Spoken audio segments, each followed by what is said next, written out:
गई अभिषेक बनर्जी की गुंडई।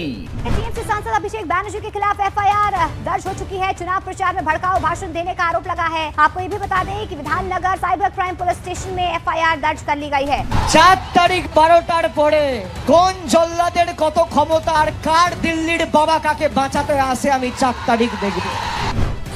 चले थे गृह मंत्री अमित शाह को धमकाने, अब जेल जाने की आ गई नौबत। अभिषेक बनर्जी पर गृह मंत्री अमित शाह के खिलाफ आपत्तिजनक टिप्पणी करने के मामले में एफआईआर हुई है। যদি আপনার বুকের পাটা থাকে আর বাপের বেটা হন 4 তারিখ কলকাতায় থাকবেন 12টার পর দেখা হবে। কত বড় গুন্ডা আপনি আর কত আপনার ক্ষমতা 4 তারিখ দেখা হবে। খেলা তোমরা শুরু করেছো, শেষ তৃণমূল করবে।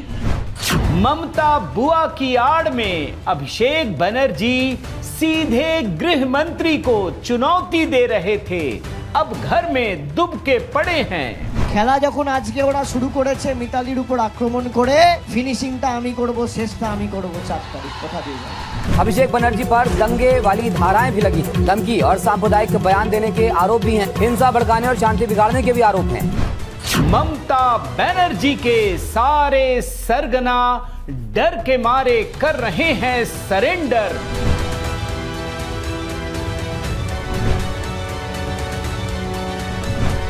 देखिए अभिषेक बनर्जी की होगी गिरफ्तारी, ममता बनर्जी ने मांगी माफी।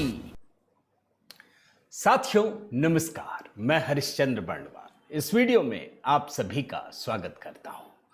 दोस्तों आज बात करेंगे पश्चिम बंगाल के बुआ और बबुआ की।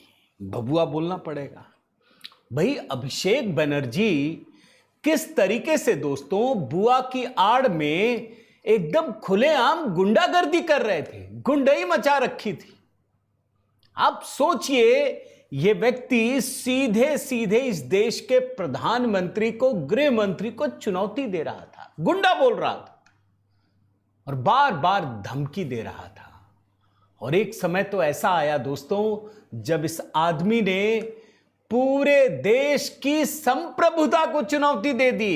आप भूले नहीं होंगे, I challenge entire union of India. आज आपको इसी की कहानी दिखाता हूं दोस्तों। सिर्फ एक एफआईआर, सिर्फ एक एफआईआर, और यह अभिषेक बनर्जी घर में दुबका पड़ा है, कहीं नजर नहीं आ रहा। मैंने ढूंढ लिया, मैंने ट्विटर, सोशल मीडिया, तमाम जगहों पर ढूंढ लिया। जो अपने घर के भीतर इतना भौंक रहा था वो दरअसल है कहां, मैं जानना चाहता था। भाई देश में तो कानून का राज चलता है ना। कुछ पल के लिए आपको लगा होगा कि ममता का कानून चलने लगा, बुआ का कानून चलने लगा, लेकिन जब जनता जनार्दन जागती है ना दोस्तों, तो क्या होता है आज इस वीडियो में इसी को डिकोड करने जा रहा हूं। और इनके बुआ की हालत क्या है वो भी आपको दिखाऊंगा। ये जो बुआ है ना, वो लोगों को कह रही है तू जाना जा। वो खुद कह रही हैं, अपने सांसदों को, अपने विधायकों को, अपने नेताओं को कह रही हैं जाना है तू चला जा। आखिर क्यों ऐसी नौबत आई? क्यों एक तरीके से इनडायरेक्ट वे में अपने ही नेताओं से माफी मांग रही हैं? आखिर इसका राज क्या है? आज इसी को बताने जा रहा हूं, डिकोड करने जा रहा हूं। ममता बनर्जी और अभिषेक बनर्जी के बुरे दिन शुरू हो चुके हैं दोस्तों। मैं निवेदन करता हूं एक कमेंट जरूर कीजिएगा, जय सियाराम ये लिखिएगा दोस्तों, ताकि एक संवाद का सिलसिला भी शुरू हो और नई चीजें भी आपको बता सकूं। लाइक कीजिएगा, शेयर कीजिएगा और एचबी शॉर्ट्स के वीडियो कमेंट में पिंड कर दिए हैं। आइए शुरू करते हैं दोस्तों। मैंने आपको वीडियो तो दिखाई दिए अभिषेक बनर्जी के, दोबारा नहीं दिखाऊंगा, जो गुंडागर्दी, भाषण, ये सारी चीजें। अब आप देखिए खबर, ये लेटेस्ट खबर दिखा रहा हूं दोस्तों। अभिषेक बनर्जी के खिलाफ एफआईआर दर्ज हो गई है। अगर अभी इनका शासन होता ना तो पुलिस वालों को तो पता नहीं क्या बना रखा था। पुलिस वाले तो आज आपको देखिए, आज आप देखिए पूरे बंगाल में बंगाल पुलिस की अथॉरिटी नजर आती है, कानून का राज नजर आता है। ये जबरदस्त तरीके से और लगातार अभिषेक बनर्जी दोस्तों चुनाव प्रचार के दौरान भड़काऊ भाषण दे रहे थे। कोलकाता के Bidhannagar cyber crime police station में एफआईआर दर्ज हो चुकी है। इसमें अमित शाह के खिलाफ भी जो टिप्पणियां की गई हैं उसकी भी चर्चा की गई है। और एफआईआर के अनुसार क्या है जरा मैं बताता हूं। सामाजिक कार्यकर्ता राजीव सरकार ने विधानसभा चुनाव के नतीजे आने के ठीक अगले दिन यानी 5 मई को बगोई आटी थाने में यह शिकायत दर्ज कराई थी। अच्छा, ये अब आई है खबर में। हिम्मत होती किसी की, आदमी को डर लगता है भाई। जो इस तरीके से एकदम गुंडागर्दी चरम पे हो वहां तो डर लगेगा ना। और ये जो बगोई आटी थाना है दोस्तों, शिकायत के बाद 15 मई को, अब देखिए 5 मई को शिकायत दर्ज कराई। ये और इंटरेस्टिंग है। 15 मई को दोपहर 2:45 बजे Bidhannagar cyber crime police station में औपचारिक रूप से एफआईआर दर्ज की गई। कई गंभीर धाराएं हैं दोस्तों जिसमें यह मामला दर्ज किया गया है। इसमें भारतीय न्याय संहिता की धारा 192, 196, 351(2), 353 1C के साथ साथ जन प्रतिनिधित्व अधिनियम की धारा 123(2) और 125 के तहत मामला दर्ज किया गया है। बड़ी बात क्या है दोस्तों, इसमें कई गैर जमानती धाराएं हैं जिसमें दंगों के लिए उकसाने, कई समूहों के बीच नफरत फैलाने, गंभीर धमकी देने जैसा मामला इसमें दर्ज किया गया है। मैं चेक कर रहा था दोस्तों, जो ये शिकायत दर्ज कराई गई है ना, इसमें यह आरोप लगाया गया है कि अभिषेक बनर्जी 27 अप्रैल से 3 मई के बीच कई बार भड़काऊ टिप्पणियां करते हैं, दुश्मनी फैलाते हैं, सार्वजनिक शांति भंग करने का प्रयास करते हैं। और बाकायदा याचिकाकर्ता ने वो सारे सबूत इकट्ठे किए हैं, वो वीडियो, वो लिंक, सब कुछ प्रमाण के तौर पर सौंप दिया है। पुलिस ने जांच शुरू कर दी है। पहले अगर होता तो फिर टीएमसी, अभिषेक बनर्जी छोड़िए, टीएमसी का कोई छुटभैया कार्यकर्ता भी होता ना, तब भी नहीं शुरू होता। इस मामले की जांच दोस्तों सब इंस्पेक्टर सोमनाथ सिंघा रॉय को दी गई है और सारे वीडियो की जांच की जा रही है। अब इसमें वीडियो तो देखिए, ये पुलिस की औपचारिकता होती है, जांच तो करनी होगी, लेकिन ये तो टीएमसी के हैंडल में ही भरा पड़ा है। आप ये समझिए। मैं ज्यादा नहीं दोस्तों, मैंने आपको वीडियो बयान तो आपको ट्रेलर में दिखा दिया, सिर्फ एक ट्वीट दिखाता हूं किस प्रकार की गुंडई अभिषेक बनर्जी कर रहे थे। सिर्फ आपको एक ट्रेलर इसमें दिखाता हूं। ये ट्वीट देखिए क्या लिखा है। ये ट्वीट है 2 मई 2026। क्या हुआ था अब जानते हैं। ये जो डायमंड हार्बर मॉडल की चर्चा हो रही थी फाल्टा में दोस्तों, जिस तरीके से चुनाव में गुंडागर्दी हुई, दोबारा मतदान के आदेश दिए गए, उस पर यह ट्वीट किया अभिषेक बनर्जी ने। क्या लिखा है, 10 life times won't be enough for your Bangla विरोधी Gujarati gang and their stooge Gyanesh Kumar to put even a dent in my Diamond Harbour model. एक तो गुंडई, गुंडागर्दी और खुलेआम धमकी। हिंदी में करके पढ़ता हूं। तुम्हारी बांग्ला विरोधी गुजराती गैंग, पूरे गुजरात को यह गैंग बता रहा है ये आदमी, और उनके प्यादे ज्ञानेश कुमार 10 जन्मों में भी मेरे डायमंड हार्बर मॉडल पर एक खरोंच तक नहीं लगा सकते। सोचिए, जहांगीर का ये गुंडागर्दी वाला मॉडल ये कह रहा है कि खरोंच तक नहीं लगा सकते। तुम्हारे पास जो कुछ भी है सब लगा दो। और आखिरी लाइन तो बहुत खतरनाक है दोस्तों, Bring everywhere you have got, I challenge the entire Union of India, come to Falta. मैं पूरी भारत सरकार को चुनौती देता हूं, फाल्टा आओ। Send one of the godfathers from Delhi, सब कुछ लिख दिया। इसने पूरे भारत को ही चुनौती दे दी इस आदमी ने। तब भी मैंने कहा था कुछ ज्यादा तो नहीं हो गया, लोग भी बोल रहे थे। लेकिन क्या कहते हैं, अपनी बुआ की आंचल में आदमी छिप करके कुछ भी बोल लेता है। अरे अपने घर के आगे तो कुत्ते भी भौंकते हैं, यही सच्चाई है। ये अभिषेक बनर्जी इसी तरह की चीज है। ये इसने देखा नहीं है, इसकी उम्र नहीं है। 15 साल से तो ममता मुख्यमंत्री है। 15 साल पहले तो इसकी उम्र क्या थी, कुछ नहीं थी। आज मेरे ख्याल से 38 साल है। 15 साल माइनस कीजिए, क्या होगा, 10 साल और पीछे कीजिए, 28 और 5 और कीजिए, 23 साल। इस आदमी ने देखा नहीं। आज मुंह एकदम काला पड़ा हुआ है, कहीं नजर नहीं आ रहा है, ये चुप के बैठा हुआ है। ये आदमी पूरे भारत को चुनौती देता है, गृह मंत्री को चुनौती देता है। आप समझिए जो धाराएं हैं दोस्तों, जरा मैं आपको बता दूं, ये बहुत गंभीर धाराएं, इसको गिरफ्तार होना ही है, कोई नहीं रोक सकता। धारा 192 अशांति भड़काना जमानती है। धारा 196 विभिन्न समूहों के बीच दुश्मनी को बढ़ावा देना गैर जमानती है। धारा 351(2) आपराधिक धमकी और डराना गैर जमानती है। धारा 353(1) झूठी या भ्रामक जानकारी फैलाना, 2 तो गैर जमानती है। और इसके अलावा दोस्तों जन प्रतिनिधित्व अधिनियम 1951 की धारा 123(2) और 125, जेल तो जाना है, चक्की पिसिंग वाला मामला आ गया है। लेकिन ये सब नेताओं के लिए, उन सभी लोगों के लिए एक सबक की तरह है जिनको लगता है कि जनता जनार्दन उनके लिए जूती की नोक की तरह है। इस देश में लोकतंत्र है, आपका तंत्र नहीं है। और सिर्फ अभिषेक बनर्जी नहीं दोस्तों, बड़े बड़े लोग, मैं बताऊं किस तरीके से शुभेंदु अधिकारी की सरकार काम कर रही है। आप सोचिए, आरजीकर मामला, ये सबसे बड़ा मामला है, बंगाल को ही नहीं पूरे भारत को हिला करके रख दिया। इस मामले में गंभीरता के साथ जांच करने की बात कही गई थी, क्योंकि बहुत बड़ी लापरवाही बरती गई।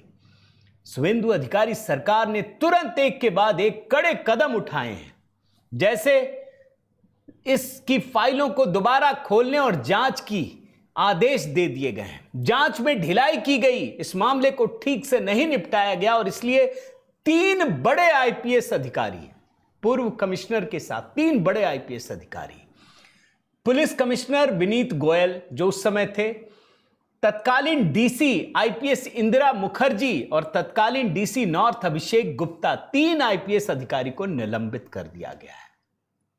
और शुभेंदु अधिकारी ने तो यह भी कहा, मुख्यमंत्री ने, कि 2 पुलिस अधिकारी मामले को रफा दफा करने के लिए पेमेंट करना चाहते थे। माता पिता को रिश्वत की पेशकश की गई थी। सब पर घास गिरेगी, सब पर कार्रवाई होगी, यह बात आप समझ लीजिए। अभी तो 3 आईपीएस अधिकारी निपटे हैं दोस्तों। और सिर्फ आरजीकर मामला नहीं, आप देखिए यहां पर प्रेसिडेंसी जेल है, वहां पर कैदियों द्वारा धड़ल्ले से मोबाइल फोन का इस्तेमाल होता है। अब यहां पर कौन रहता है आप समझ लीजिए, संदेश खाली का जो सबसे बड़ा डॉन है शाहजहां शेख, उसको रखा गया है। मुख्यमंत्री ने खुद आदेश दिया कि प्रेसिडेंसी जेल के सुपर और चीफ कंट्रोलर को तत्काल प्रभाव से सस्पेंड कर दिया जाए। यहां खुलेआम गुंडागर्दी चल रही है, अराजकता का राज चल रहा था, सबके हाथ में मोबाइल फोन है। खुद सरकार ने मुख्य सचिव को जांच करने के आदेश दिए हैं और कहा है कि ये देखा जाए, ये जो शाहजहां जैसा हाई प्रोफाइल कैदी है दोस्तों, ये सलाखों के पीछे रह करके पूरा नेटवर्क चला रहा है, स्मार्टफोन है इसके हाथ में। मुख्यमंत्री ने तो सीधे सीधे सवाल पूछा है कि आखिर जेल में सजा काट रहे कैदियों के पास फोन कैसे पहुंच रहे हैं, कैसे इसका इस्तेमाल हो रहा है। मुख्यमंत्री कहते हैं कि हमें शिकायत मिली थी कि प्रेसिडेंसी जेल के भीतर बड़े पैमाने पर मोबाइल फोन और स्मार्टफोन का इस्तेमाल किया जा रहा है। इसमें जेल प्रशासन के एक हिस्से की मिली भगत है और इनका मौन समर्थन पिछली सरकार से भी हासिल था। सस्पेंड कर दिया गया। बड़ी सारी कार्रवाई हो रही है। जैसे एक और आपको बताऊं दोस्तों, ये डीसीपी शांतनु सिन्हा, कोलकाता पुलिस के उपायुक्त, बड़ा इधर उधर भाग रहे थे। सोनू पप्पू जो मामला है उसमें इधर उधर भाग रहे हैं। ये ममता बनर्जी के सबसे खासम खास, मतलब ईडी बुला रही है, ये बंदा पहुंच ही नहीं रहा, ये जा ही नहीं रहा। इसको पता है कि अपना माई बाप तो यही है। ममता बनर्जी और अभिषेक बनर्जी के आगे सब बेमानी है, ये जानता है आदमी। इसने इसके गुनाहों की लिस्ट बड़ी लंबी, ईडी के पास तो पूरी लिस्ट पड़ी है। अब ये ईडी ने इनको भी दबोच लिया है, ढंग से दबोच लिया, गिरफ्तार कर लिया है। और ये पूरे के पूरे पश्चिम बंगाल प्रशासन के लिए, जो ईमानदारी के साथ काम करते हैं, उनके लिए बहुत बड़ी खुशखबरी है दोस्तों, क्योंकि उनको दिखता है ना कि जो बेईमान आदमी है वो तो राज कर रहा है। मैं जरा आपको विजुअल दिखा देता हूं शांतनु सिन्हा का। देख लीजिए, बड़े सारे जो ईमानदार लोग हैं ना, उनके दिल को सुकून पहुंचाने वाली चीज है ये, और जो बेईमान है उनके लिए चाबुक चलने जैसा है। अच्छा, ये जो शांतनु है दोस्तों, ये ममता के बेहद करीबी रहे। ईडी ने लुकआउट नोटिस जारी किया कि ये देश जो छोड़कर ना भाग जाएं। अच्छा, ये इतने पावरफुल थे कि अक्सर ममता बनर्जी के साथ दिखते थे, और आप आश्चर्य करेंगे, ये जनाब बिना वर्दी के दिखते थे। इतना बरदहस्त हासिल था। इसी तरीके से एक और नेता है दोस्तों, टीएमसी नेता सुजीत बोस। ये पूर्व मंत्री हैं, इनको भी ईडी ने गिरफ्तार किया। 10 दिन की कस्टडी में इनको भेजा गया है। ये जनाब भी घोटाले में शामिल हैं, नगर निगम भर्ती घोटाला, उसमें शामिल हैं। बड़े सारे लोग हैं दोस्तों, जरा इनका भी विजुअल आपको दिखा देता हूं, आप ध्यान से देख लीजिए। बहुत सारे, मैं अभी देख रहा था, अभी कोई बमबाज है, उसको गिरफ्तार किया गया। किसी ने शुभेंदु अधिकारी पर हमला करने की कोशिश की, उसको गिरफ्तार किया गया। मतलब गिरफ्तारियों की संख्या ताबड़तोड़ हो रही है। हालांकि एक अच्छी बात है, मैं आपको बता दूं, कल ही की बात बता रहा हूं, जो चीफ मिनिस्टर हैं शुभेंदु अधिकारी, उन्होंने एक बात कही है, मुझे बहुत अच्छा लगा। उन्होंने कहा कि पश्चिम बंगाल में चुनाव के बाद अगर तृणमूल कांग्रेस का एक भी व्यक्ति, कार्यकर्ता, नेता अगर डर से छोड़ करके भागा है तो प्लीज वापस लौट आइए। अगर आप डर से बंगाल छोड़कर जा रहे हैं, अपने इलाके को छोड़ रहे हैं, तो आप छोड़िए मत, कोई आपको कुछ नहीं करेगा। ये डीजीपी को भी कहा है कि आप चेक कीजिए, यहां कानून का शासन रहेगा। सिर्फ इसलिए कि आप टीएमसी के हैं, आपको डरना पड़े, यह मंजूर नहीं है। ये मैं भी समर्थन करता हूं दोस्तों, ऐसा नहीं होना चाहिए। कोई भी पार्टी का, उनको वहां रहने का पूरा हक है, वो विरोध करने का हक है, उनको मिलना चाहिए। लेकिन साथ ही उन्होंने ये भी कह दिया कि अगर आपने गुंडागर्दी की है, अगर आपने हमला किया, अगर आपने हिंसा की है, तो आपको सलाखों के पीछे जाना पड़ेगा।